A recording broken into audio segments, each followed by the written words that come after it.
আবৃত্তি করছি শরীফ বায়েজিদ মাহমুদের কবিতা। আমি এক আল্লাহর কাছে সমর্পিত।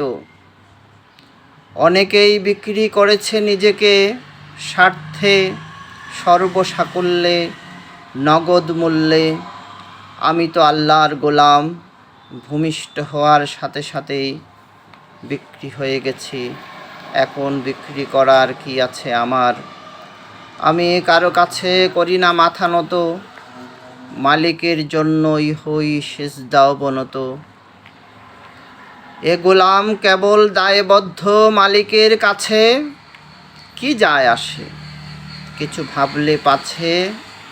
এ গোলাম কেবল দায়বদ্ধ মালিকের কাছে, কি আসে যায় কেউ ভাবলে পাছে।